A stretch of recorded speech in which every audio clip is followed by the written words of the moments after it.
Hello hi అండి. మనం ప్రస్తుతానికి దేవరపల్లి మండలం బీఆర్ఎస్ పార్టీ మండల అధ్యక్షులు మనతో ఉన్నారు దయాకర్ గారు.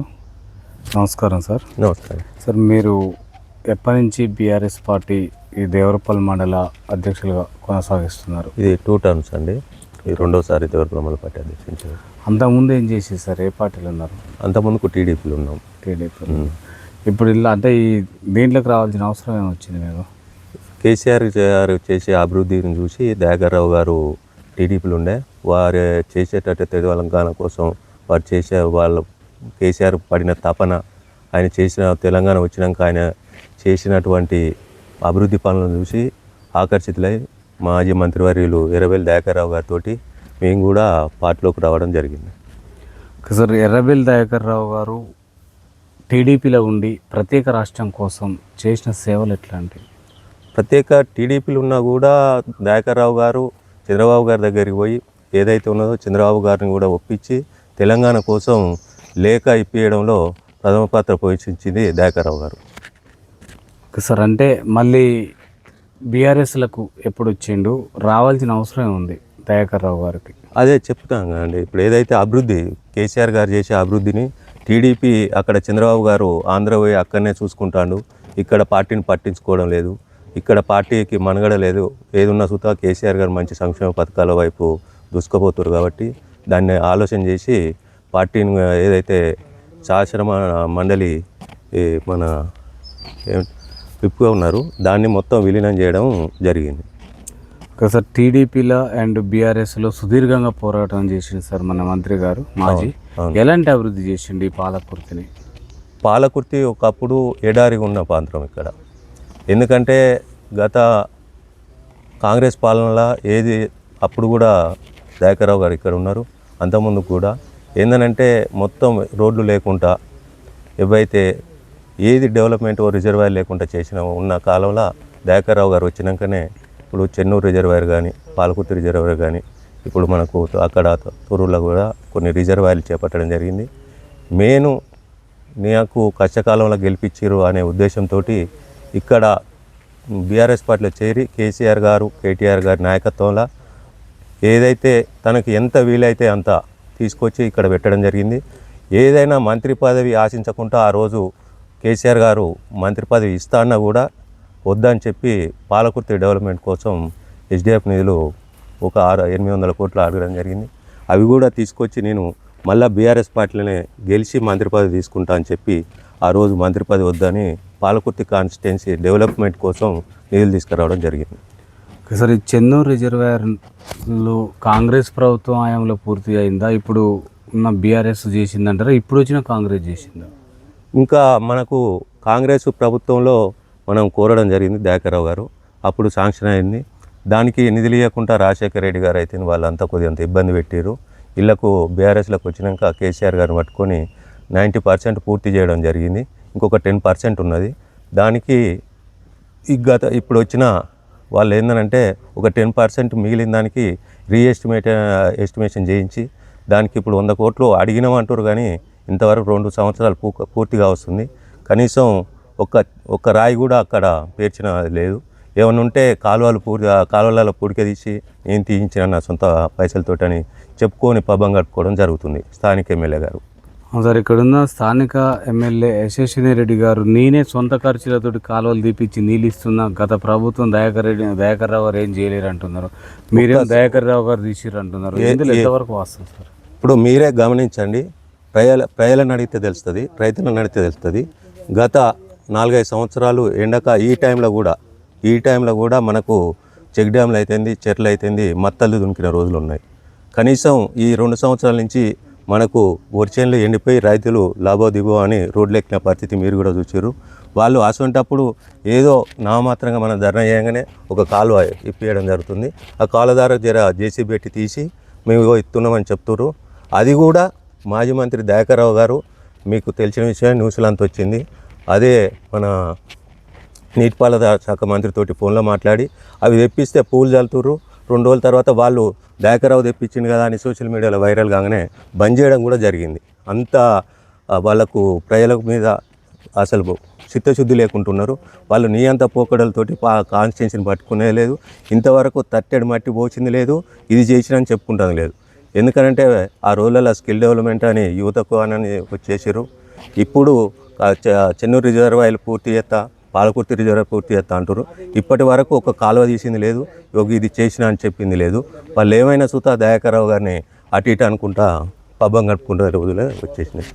సార్ ఇంత అభివృద్ధి చేసినాడు, ఇన్ని పర్యాలుగా మంత్రిగా ఎమ్మెల్యేగా ఉండి ఎంతో అభివృద్ధి చేసినప్పటికీ మరి మొన్న ఒక చిన్న అమ్మాయి మీద ఓడిపోవడం అంటే ఎట్లా ఉంది? అమ్మాయి అంటే ఒకటి మీరు గమనించాలండి, గెలుపు ఓటంలో అమ్మాయా అబ్బాయా లేకపోతే సీనియరా అనేది కాకుండా ఏదైతే రేవంత్ రెడ్డి గారు ఊరికి పోరి 2 లక్షలు తెచ్చుకోపోరి, మీకు నేను ఆడపడుచులకు 2500 ఇస్తా, ఏవైతే 6 గ్యారెంటీలు 420 హామీలు ఇచ్చిరో హామీలకు ఈ ఒక్కసారి చూద్దాంలే, సార్ అయితే చేస్తుండు కదా, ఈ ఒక్కసారి చూద్దాం మనకి ఇంకా ఎక్కువ మనకు అభివృద్ధి జరుగుతుందో అని చూసారు. ఇవాళ తెలంగాణ రాష్ట్రంలో కేసీఆర్ను పోగొట్టుకొని రాష్ట్ర ప్రజలు ఎట్లయితే బాధపడుతురో పాలకుర్తి కాన్స్టిట్యున్సీలో కూడా సేమ్ అదే. ఎందుకంటే దయాకర్రావు గారు ఉంటే మాకు ఈ గది పట్టకపోవు, మా వర్షం ఎండిపోకపోవు, మాకు అభివృద్ధి అనేది ఆగకపోవు, ఈరోజు ఏంది పరిస్థితి మాకు అని చెప్పి లాభోదిభావాన్ని మొత్తుకుంటారు.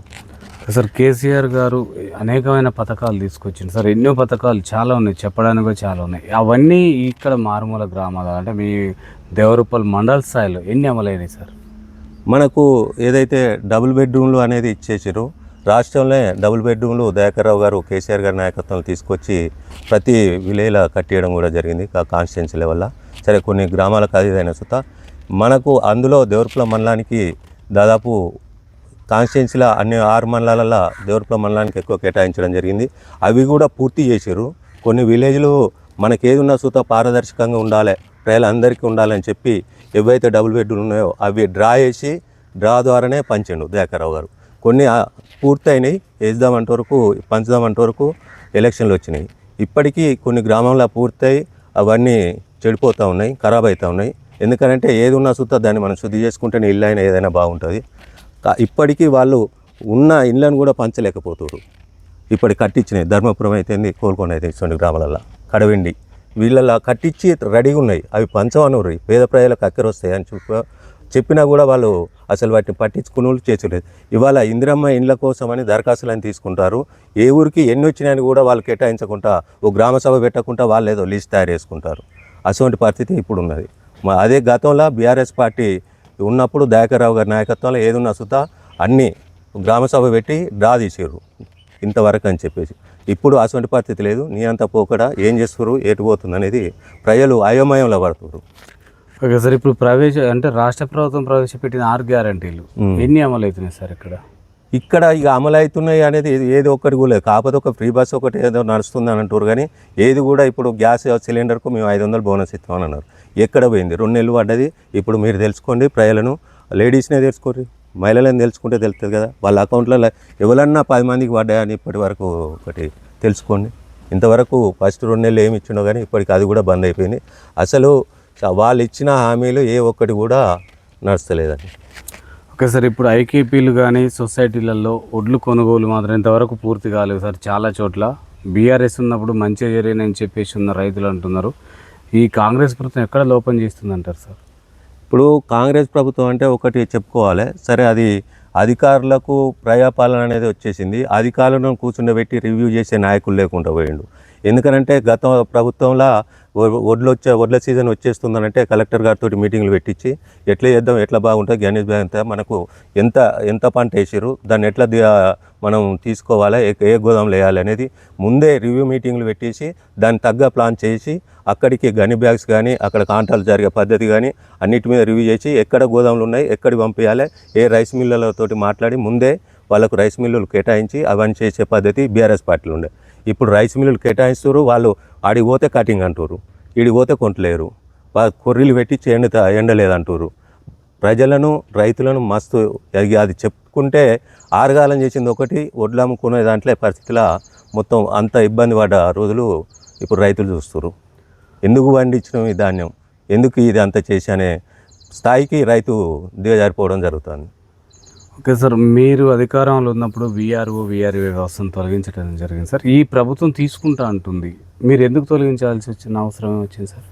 ఇప్పుడు ఏందనంటే ఇప్పుడు మనకు ఏది ఉన్నా సుత విఆర్ఓ వ్యవస్థను తీసేయడం జరిగిందంటే మనకు ఏదైతే ఆర్ఓఆర్లు వచ్చినాయో అల్లా వీళ్ళే మొత్తం తప్పుడు సమాచారం ఇచ్చి రైతుల దగ్గర కొద్దిగంత ఏదైతే మంచి చెడు చూసుకోవడం ఉన్నదో దాంట్లో కొద్దిగంత విఆర్ఓలు చేసిరనే ఉద్దేశంతో వాళ్ళను తీసి పక్కకు పెట్టి వాళ్ళను మొత్తం జాబుల నుంచి తీసేవి విఆర్ఓ వ్యవస్థ తీసేసారు. కానీ వాళ్ళకు ఆల్టర్నేటివ్ వాళ్ళకు ఎక్కడైతే ఏ డిపార్ట్మెంట్లో పోతారో వాళ్ళకి అక్కడ ఇవ్వడం కూడా జరిగింది.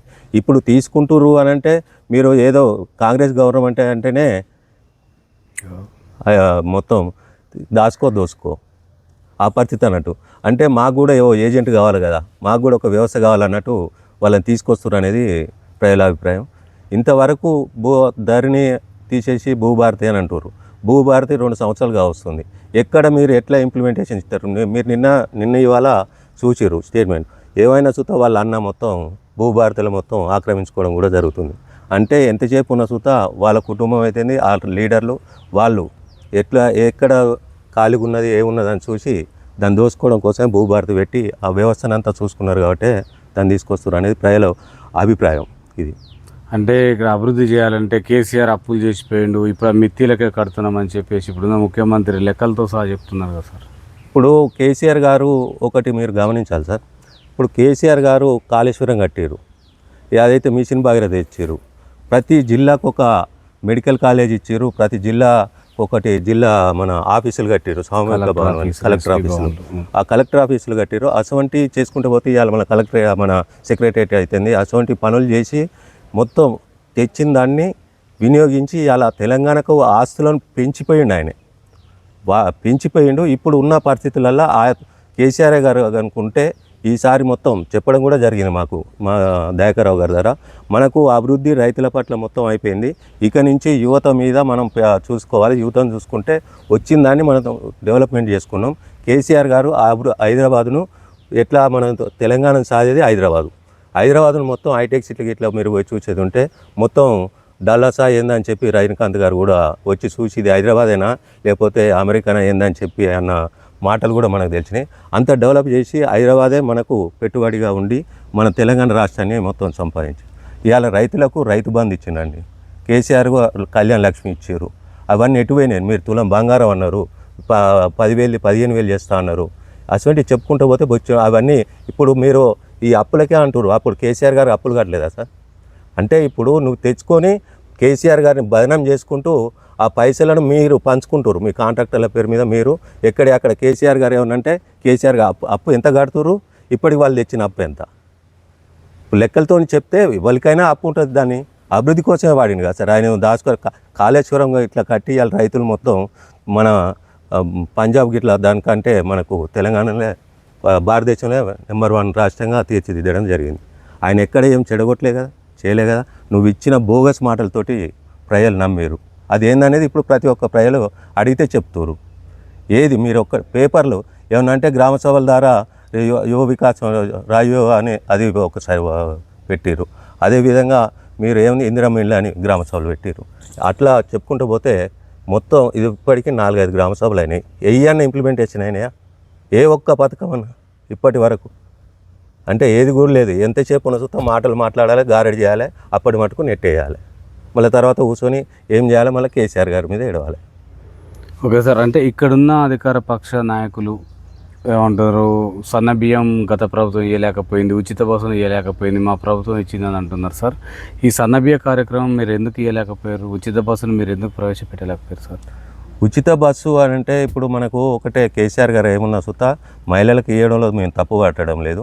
కాకపోతే ఏంటంటే రైతులకు సంబంధించి ఎట్లయితే మనం డెవలప్మెంట్ అవుతుంది ఏందనేది ఆలోచించారు. కానీ ఉచిత బస్సు ఇవాళ ఏందండి, ఇప్పుడు ఇవాళ మనకు మీ కుటుంబం ఉంది, మా కుటుంబం ఉంది. మనం ఎన్నిసార్లు మనం ఇప్పటికి పోతారు? మనలు అంటే నెలకు ఒకసారి పోతారు, 2 నెలలకు ఒకసారి పోతారు. అంతేగాని రెగ్యులర్గానే అయితే వాళ్ళకు లేదు కదా. అదే అందుకోసం ఇప్పుడు రెగ్యులర్గా తిరిగితే నువ్వు ప్రజలకు న్యాయం చేసినావు అవుతావు. మహిళలకైనా కూడా ఏ ఒక్కరోజు వేటి వాళ్ళకు ఫ్రీ బస్ పెట్టిన అని చెప్పి అది ఎవరు ఎక్కుతారు, ఎవరు పోతారు ఏందో అని చెప్పి ఆ వాళ్ళకే తెలియాలి. అంతేగాని దాని మీద మహిళలకు పెట్టినందుకు అంటలేము, ఇది చేయనందుకు అంటలేము. సన్న బియ్యం ఏముందండి, అప్పుడు కేసీఆర్ గారు పండించిన పంట మొత్తం ఇప్పుడు రెడీగా ఉన్నది, దాన్ని మీరు పంచుతారు. అంతేగాని మీరు ఇప్పుడు కాంగ్రెస్ గవర్నమెంట్ వచ్చినాక ఎన్ని ఎకరాల విస్తీర్ణ పెరిగింది, అప్పుడు కేసీఆర్ ఉన్నప్పుడు ఎంత పెరిగింది, ఇప్పుడు ఎంత పెరిగిందని ఒకసారి ఆలోచన చేయరు. అప్పుడు పంట పెంచి ఆయన కేసీఆర్ దాచి పెడితే ఇవాళ మీరు వచ్చి పంచుతున్నారు. అంతేకాని మీరు వచ్చినాక పెరిగిందా తరిగిందని వాళ్ళ ఆత్మవిశ్వాసానికే వదిలిపెడుతున్నాం. ఓకే సార్, అంటే ఇక్కడ ఎర్రవెల్లి దయాకర్ రావు గారు ఈ పాలకుర్తిని ఎలాంటి అభివృద్ధి కార్యక్రమాలు చేశారు సార్? ఇప్పుడు ఒక దేవరపుల మండలం చూసుకున్నాం సార్. ఇవాళ మాకు ఎడారి ఉన్న ప్రాంతం, మాకు ఇప్పుడు అయితే తెలంగాణ రాష్ట్రానికి గోదావరి ఎట్లా ఉన్నదో మాకు దేవరపుల మండలంలో మాకు ఒక వాగు అనేది ఉన్నది. ఆ వాగు చూసి ఇది ఇంత మంచి వాగు ఇట్లా పోతూ ఉన్నది, ఇక్కడ మీరు ఎందుకు ఇట్లా అశ్రద్ధ చేస్తున్నారు, చెక్ డ్యామ్లు కట్టుకుంటే బాగుంటుందనే ఉద్దేశంతో దయాకర్ రావు గారే ఇవ్వడం అడిగింది కాదు, చేసింది కాదు. ఇవాళ దేవరపుల మండలంలో 7-8 చెక్ డ్యామ్లు వేసి దేవరపుల నీటి వసతిని మొత్తం ఇటు మనకు దాదాపు 10-15 ఊర్లకు నీటి వసతి కల్పించారు. అదేవిధంగా బ్రిడ్జీలు ఇప్పుడు దేవరపుల అయితేంది, కడవెండి అయితేంది, కోల్కొండ అయితేంది, మొన్న రామోజీగూడెం కూడా శాంక్షన్ చేసి ఇవ్వడం జరిగింది. ఈ 3 బ్రిడ్జీలకు పూర్తి చేసి వాళ్ళు ఏంటంటే కోల్కొండ దేవరపుల బ్రిడ్జీలు ఉండే సార్, చిన్నవి ఉండే. అయితే ఒక కాడ తెగిన కాడ కాలువ కట్టలేసేది, మళ్ళీ వాగు రాగానే అది కొట్టుకుపోయేది, మళ్ళీ కాగానే వేసేది. వాళ్ళకి అదొక పని ఎప్పటికి ప్రతి సంవత్సరం ప్రజలు ఇబ్బంది పడేది, వాళ్ళకు ఇక కాంట్రాక్ట్ రూపంలో పైసలు వచ్చేది, పట్టించుకోకపోయేది. అయితే వచ్చినాక ఇదంతా కాదని పర్మనెంట్ బ్రిడ్జిలు కూడా వేయడం జరిగింది. ఇంకొకటి ఏంటంటే 3 బ్రిడ్జిలు కంప్లీట్ చేసిండు. ఇంకొక రామోజీగూడెం బ్రిడ్జి స్టార్ట్ అయింది. ఇప్పటి వరకు 2 సంవత్సరాల నుంచి పూర్తి అవుతలేదు. దానికి ఎందుకు అవుతలేదు? మీరు ఏమైనా కమిషన్లు అడుగుతారా లేకపోతే పట్టించుకుంటలేరా? అదే కదా సార్, రెండిట్లో లేదని అయితేనే నీకు పూర్తి అవుతలేదు, లేకపోతే ఎందుకు పూర్తి కావడం? 2 సంవత్సరాల నుంచి మీరు వచ్చి ఇప్పుడు 17 నెలలు అయింది, ఇప్పటి వరకు కనీసం పూర్తి కాకపోతే ఏం లాభం? ఓకే సార్, ఇప్పుడు కవిత గారు కొత్త పార్టీ పెడతామని చెప్పేసి రేపు 2వ తారీఖు ప్రకటన చేయబోతున్నారు సార్.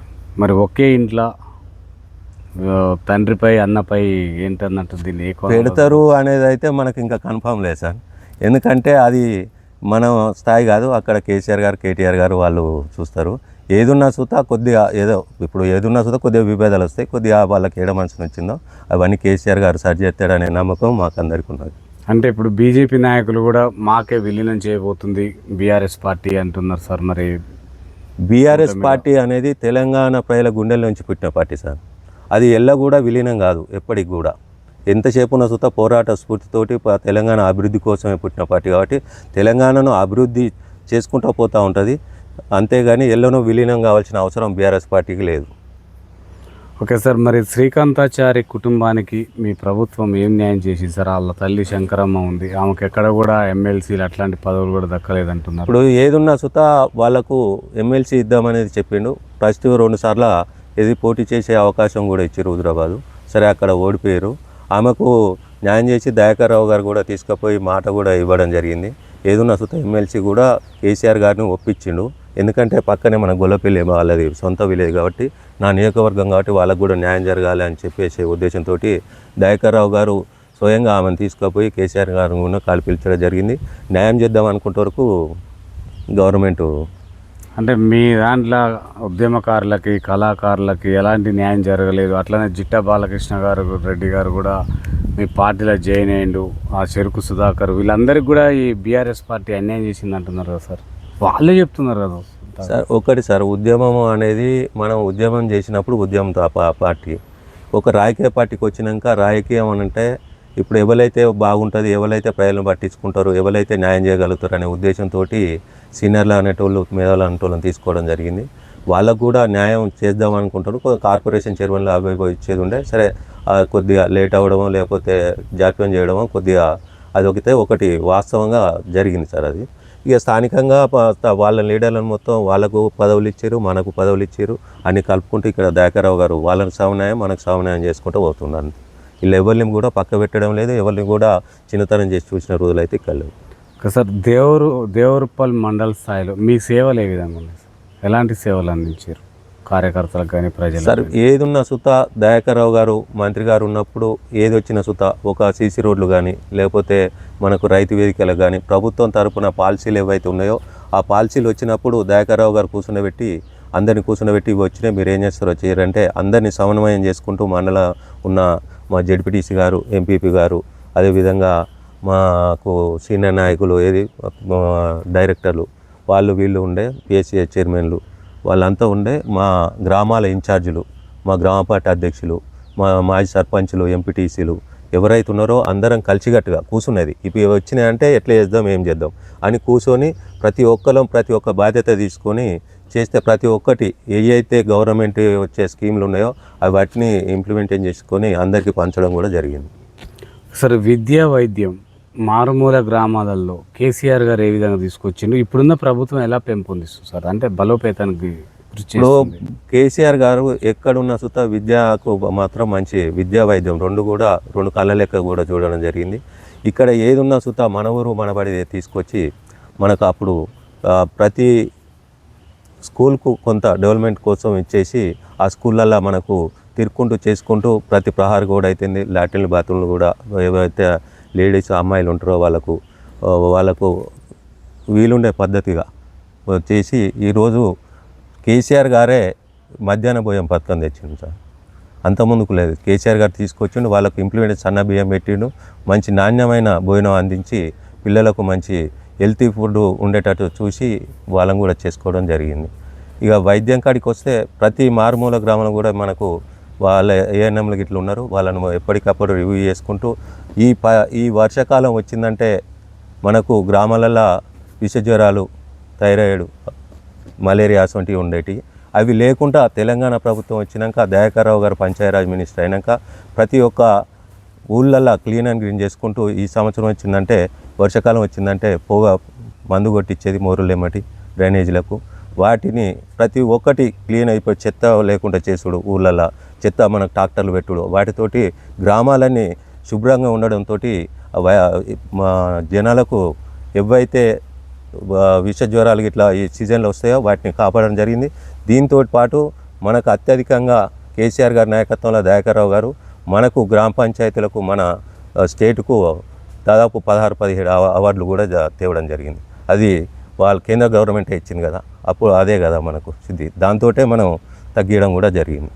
ఒకసారి ఇప్పుడు మొత్తం కూడా రాష్ట్ర వ్యాప్తంగా డ్రగ్స్ బాగా ఎదుగుతారు. ఇక్కడ కూడా పాలకృతిలో కూడా గంజాయి విషయంలో పట్టుబడడం జరిగిందని తెలుస్తుంది సార్. ఇక్కడ ఉన్న ప్రజలు చెప్తున్నారు. అసలు ఎక్కడ లోపం జరుగుతుందంటారు సార్? గత ప్రభుత్వంలో ఏ విధంగా ఉంది నిర్మూలన, ఈ ప్రభుత్వంలో ఏ విధంగా ఉంది సార్? గత ప్రభుత్వంలో గంజాయి ఎక్కడైనా కనపడ్డది చేసిందనంటే మేము కానీ సార్ కానీ ఎవరైనా ఫైరోలో చేసిన సుత మీరు దాన్ని మాత్రం మీరు ఎవరు కూడా చేయొద్దు, ఎందుకంటే యువత మొత్తం ఖరాబ్ అయిపోతుంది, దాన్ని ఉపేక్షించొద్దని చెప్పి మంత్రి గారు స్ట్రిక్ట్ ఆర్డర్ చేసిండు. దాన్ని ఎక్కడన్నా గిట్లా కొద్దిగా స్మెల్లో ఏదన్నా మనకు తెలిసినా కూడా మనం పోలీసు వాళ్ళకు ఇంటిమేషన్ ఇచ్చేది, వాళ్ళు తీసుకుపోయి వాళ్ళను ఇక సరే కౌన్సిలింగ్ ఇచ్చేది, చేసి వదిలిపెట్టించి కొద్దిగా తగ్గారు. ఇప్పుడు ఇక వాళ్ళే ఇప్పుడు రాదులేరు, వాళ్ళే మంత్రులు లెక్క ఉన్నారు. ఇప్పుడు వాళ్ళని పట్టించుకోలేరు. విచ్చలవిడిగా ఇవాళ గంజాయి మొత్తం పెట్టయిపోతుంది. అంటే ఎట్లా నిర్మూలనకు ప్రతిపక్ష నాయకులుగా ఏ విధంగా అయితే నిర్మూలించగలుగుతుంది, ఎలాంటి చట్టాలు ఉండాలా, ఏం చేస్తే బాగుంటుంది? ఇక చట్టాలు కఠినంగా ఉండాలి సార్. ఎందుకంటే ఇలా ఈ భవిష్యత్తులో ఇప్పుడు 10th క్లాస్ ఇంటర్మీడియట్ కాగానే వాళ్ళతోటి వాళ్ళ దాంట్లో ఒకరు చేరి వాళ్ళని యూత్ను మొత్తం ఖరాబ్ చేస్తుండ్రు. రానున్న రోజులలో మన యువతరానికి, దేశానికి, మనకు రాష్ట్రానికి కూడా భవిష్యత్తు లేకుండా చేస్తున్నారు. దీనికి ఏదున్నా సుత ఎవరున్నా సుత ఇవ్వాలి. ఈ గవర్నమెంట్ కానీ మళ్ళీ రేపు మన గవర్నమెంట్ వచ్చిన సుత కఠినంగా ఉండాలి. ఏంటంటే తల్లిదండ్రులకు కౌన్సిలింగ్ ఇవ్వాలి, వాళ్ళని తీసుకురావాలి, వాళ్ళకి ఏందని చెప్పాలి. అవసరం అనుకుంటే కొద్దిగా ఎక్కువ ఉన్న వాళ్ళను అబ్జర్వ్ చేసుకుంటానని ఉండాలి. లేకపోతే ఏదన్నా ఓల్డ్ ఏజ్ హోమ్ లెక్క పెట్టి వాళ్ళను ఏంటంటే కొంతమంది బాగా వాడి కొద్దిగా బంద్ చేస్తే ప్రెషర్ కూర్ అవుతారు కాబట్టి వాళ్ళు తగిన ట్రీట్మెంట్ ఇచ్చి వాళ్ళకు ఒకటి ఓల్డ్ ఏజ్ దాంట్లో పెట్టి వాళ్ళకు కొద్దిగా చూసి వాళ్ళని బయటకు పంపిస్తే బాగుంటుంది అనేది ఉద్దేశం. సార్ రాష్ట్రంలో మహిళలకు ఎలాంటి రక్షణ కల్పిస్తుంది సార్? గత ప్రభుత్వంలో ఎట్లా ఉంది, ఈ ప్రభుత్వం వచ్చిన తర్వాత మహిళలకు ఎలాంటి రక్షణ కల్పిస్తుంది సార్? కేసీఆర్ గవర్నమెంట్ ఉన్నప్పుడు ఏంటంటే మనకు ఆడపిల్లలు కానీ లేకపోతే బాలికలు కానీ ఎవరైనా సుత ఎక్కడి పోయినా సుత మాకు ఏం కాదు మా అనే ధైర్యం, గుండె ధైర్యంతో ఎక్కడైనా ఏ రాత్రి అయినా ఎక్కడికైనా పోయి రాగలిగేది ఉంది. ఇవాళ రేవంత్ రెడ్డి గవర్నమెంట్ వచ్చినాక చిన్న చిన్న అమాయకుల పాపల మీద ఇవాళ అత్యాచారాలు జరుగుతున్నాయి. అంటే అయినా కూడా ఇంతవరకు ఎందుకు పట్టించుకుంటలేరు? హోంమంత్రి కూడా ఆయన దగ్గరనే ఉన్నది. కనీసం ఎందుకు పట్టించుకోలేకపోతారు? దాన్ని ఎందుకు నివారించలేకపోతారు? వాళ్ళకు కఠినమైన శిక్ష ఎందుకు వేయించలేకపోతున్నారు? ఒక సీఎం గారే హోంశాఖ మంత్రి ఆయన దగ్గర ఉన్నది కాబట్టి కొద్దిగా ఇంట్రెస్ట్ పెట్టి బాలికలకు కొద్దిగా ఎవరైతే మహిళలకు కానీ వాళ్ళకు కానీ రక్షణ కల్పించాలని కోరుతున్నాం.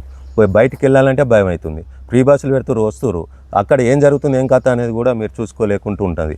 అదే కదా ఇవాళ మొత్తం బయటకు వచ్చిందంతా. ఓకే సార్, ఇప్పుడు సర్పంచ్ ఎన్నికలు ముగిసి కూడా సంవత్సరంన్నర కావస్తుంది సార్.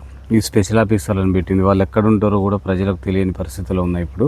అంటే అక్కడ ఉన్న స్థానిక గ్రామాలలో ఉన్న ప్రజలు మా దృష్టికి తీసుకొస్తున్న సమస్య సార్. ఎక్కడ ఏం చేయాలో అర్థం కావట్లేదు, అభివృద్ధి కుంటుపడింది, కేంద్ర నిధులు కూడా ఆగిపోయినాయి అంటున్నారు. ఎక్కడ జాప్యం జరిగింది, ఎందుకు ఎన్నికల లోపం అంటే ఆగడానికి గల కారణాలు ఏంటి, నిర్వహించడం కూడా ఎందుకు ఆపుతారు అంటారు? ఇప్పుడు ఏదైతే ఈ 6 గ్యారెంటీలు 420 హామీలు ఉన్నాయో అవి నెరవేర్చడంలో ప్రభుత్వం విఫలమైంది. అది ఇప్పుడు ప్రజలకందరికీ తెలిసిపోయింది. ఇప్పుడు స్థానిక సంస్థలు పెడితే మా పార్టీ వాళ్ళు గెలవరు, పెడితే ఇప్పుడు మాకు కూడా డ్యామేజ్ అవుతుంది అనే ఉద్దేశంతో ఆయన సీటు ఉంటుందా పోతుందా, మరి ఇక స్థానిక సంస్థలు మొత్తం ఓడిపోతే ఆయన సీటు కేసరి వస్తుంది అనుకుంటానో ఏందో. కానీ స్థానిక సంస్థలు ప్రజా వ్యతిరేకత వచ్చింది కాబట్టి పెట్టాలంటే భయపడిన పరిస్థితి వచ్చేసింది వాళ్ళకు. ఒకసారి అభివృద్ధి కోసం ఎన్నిసార్లైనా నరేంద్ర మోడీ కాడికి వెళ్తా, ప్రధానమంత్రిని అడుగుతా అంటున్నాడు ఇప్పుడున్న ముఖ్యమంత్రి గారు. మరి గతంలో ఉన్నప్పుడు కేసీఆర్ గారు ఎందుకు పోలేకపోయింది సార్? సార్ ఇప్పుడు ఒకటే, కేంద్ర గవర్నమెంట్ నరేంద్ర మోడీ దగ్గరికి పోయి పట్టుకొస్తా అని మీరు ఎన్ని పట్టుకొచ్చారు? ఇప్పటికి ఎన్నిసార్లు పోయారు? ఇప్పటికి ఏ సీఎం కూడా పోనన్ని సార్లు మీరు పోయారు ఇప్పుడు 16-15 నెలలనే. ఇప్పుడు ఎన్ని పట్టుకొచ్చారు, ఎంతమందికి ఇచ్చారు, ఏం తెచ్చారో మీరు చెప్పండి. ఇప్పుడు కేసీఆర్ గారు ఉన్నప్పుడు పోకున్నా చూత మన స్టేట్కి మనకు రావాల్సినవి వచ్చేసినాయి, కొంత ఏంటంటే మనకు రావాల్సినవి కొన్ని ఆపిర్రు. ఎందుకంటే మాతో సైక్యత లేదని రాజకీయంగా అది కొంత ఉన్నది. నువ్వు పోయినాక ఎందుకు తేలేకపోతున్నావు? మాకు పెద్దన్న అని చెప్పి నువ్వు అంటున్నావు కదా, మీరు కలుసుకున్నప్పుడు మా పెద్దన్న చిన్న తమ్ముడు అనేది సంభాషణ తీసుకొచ్చారు. మీ పెద్దన్న దగ్గర మరి ఎన్ని నిధులు తెస్తున్నావు, మరి తెచ్చిన నువ్వు ఏమైనా దాచుకుంటున్నావా? అదేమన్నా నడుతుందా? లేకపోతే నీ మీదున్న కేసులను ఏవైతే ఉన్నాయో వాటిని మభ్యపుచ్చుకుంటానికి ఆయన దగ్గర పోయి మరి కాళ్ళేలా పడి అటే ఉంటున్నావా?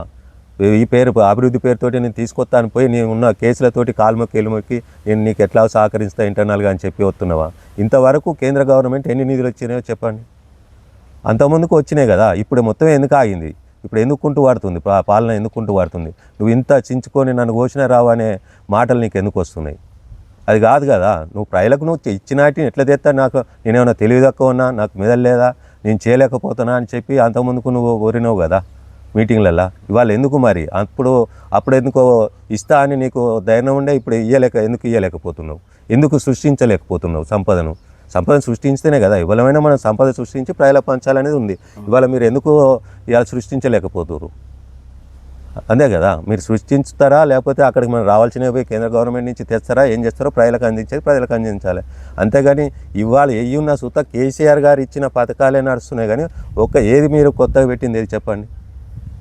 ఒక ఫ్రీ బస్ ఒకటి పెట్టిరు, అవి కాకుండా కేసీఆర్ పథకాలనే ఇవ్వాలంటే కూడా మీరు ఇంకా ఇస్తలేరు ఇప్పటి వరకు.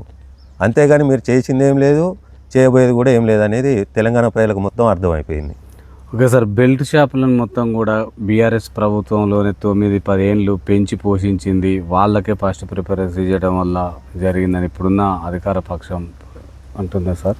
దానిపైన మీరేమంటారు? దానిపైన ఒకటే సార్, ఇప్పుడు బెల్ట్ షాపులు అనేటివి ఇవాళ వచ్చి నువ్వు 16-15 నెలల నుంచి ఏ ఒక్కటి కూడా ముయ్యలేదు. లేకుండా ఇవాళ ఏదున్నా సుత వైన్ షాపుల మీద నువ్వు ఆధారపడి ఇప్పుడు నువ్వు వచ్చిన కాంచెల్లి దాదాపు ఒక బీరుకు 30 రూపాయలు పెంచినావు, అది పెంచుకుంటూ పోతున్నావు. అంటే పెంచడం తాగటాలు ఇష్టం అంతే. కానీ ఈరోజు మీరే పెంచుతారు, మీరే మా బెల్ట్ షాపులకు ఇప్పిస్తారు, అదే నడుస్తుంది. కానీ మీరు ఎందుకు బెల్ట్ షాపులు మరి మూయించాలి కదా, ఎందుకు మూయించలేకపోతారు? ఏది ఉన్నా కూడా వాళ్ళది మాటల వరకే పరిమితం, చేతలల్లో శూన్యం అంతే. సార్ మీరు కూడా ఒక బీసీ అని తెలిసింది సార్, బీసీ వర్గీకరణ పైన మీ అభిప్రాయం ఏంటి? అక్కడున్న తీన్మార్ బీసీ వర్గీకరణ, బీసీ ఎలా అంటే ఇక్కడ సుతా మనకు ఏదైతే వాళ్ళు కాంగ్రెస్ వాళ్ళు ప్రవేశపెట్టారో దానికి బీఆర్ఎస్ పార్టీ కూడా మద్దతు చేయడం జరిగింది.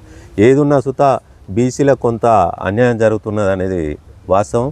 దాన్ని కూడా ఏ పార్టీ అయినా చూసి దానికి కులగణన చేసేసి బీసీలకు సీట్లు పెంచాలని కోరుచున్నాం. ఎందుకంటే అప్పుడు మన ప్రభుత్వం ఉన్న ఇప్పుడున్న సుత బీసీలకు జెండాలు వస్తున్నాయి. బీసీలకు మా దగ్గర 12 ఎంపీటీసీలు ఉండే, 12 ఎంపీటీసీలలో ఒక ఎంపీటీసీ బీసీ అయింది, కతిమే జెండాలు అయినాయి, ఎస్సీ ఎస్టీలు అయినాయి. అంటే ఏదున్న సుత కులగణన ప్రకారం బట్టి అధికారులు అయితేంది, ఇప్పుడున్న గవర్నమెంట్ అయితేంది బీసీలకు న్యాయం చేయాలని కోరుచున్నాం. ఓకే సార్, ఫైనల్గా మీరు ఓటర్లకు ఏం చెప్పదలుచుకున్నారు? ఈ దేవరపల్లి మండలంలో ఉన్న ఓటర్లకు కానీ, మహిళలకు కానీ, రైతులకు కానీ మీడియా ముఖంగా ఏం చెప్పదలుచుకున్నారు? అంటే ఎన్నికలు వస్తున్నాయి, రేపు మాపు ఎన్నికలు రాబోతున్నాయి, ఎన్నికలను ఉద్దేశించి చెప్పండి. ఎన్నికలు ఒకటే సార్, మనకు దయాకర్ రావు గారు ఉన్నప్పుడు ఏం చేసినారు, ఎట్లా పట్టించుకున్నారు, అందుబాటులో ప్రజలకు అందుబాటులో ఉన్నారు. ఇప్పుడున్న పాలకులు, ఇప్పుడు స్థానిక ఎమ్మెల్యే గారు అయితేంది, ఇన్ఛార్జి గారు అయితేంది, వాళ్ళు ఎట్లున్నారు అనేది బేరీజ్ చేసుకొని మీరు మంచిని ఆహ్వానించండి, చెడును పారదోయండి. అంతా ఎందుకనంటే ఎవరు ఎట్లా అనేది కొద్దిగా ఇప్పుడు బీఆర్ఎస్ దయాకర్ రావు గారు ఉన్నప్పుడు లీడర్లు ఎట్లుండే, ఇప్పుడున్న లీడర్లు పట్టించుకుంటుర్రా, ఎవరు పట్టించుకుంటారు, ఎవరు చేస్తున్నారు అనేది ఆలోచన చేసి ఎవరికి వేస్తే బాగుంటుంది అనేది నిర్ణయించుకొని చేస్తే బాగుంటుందని కోరుతున్నాను. Okay sir, thank you. చూస్తూనే ఉండండి మీ తెలుగు టీవీ.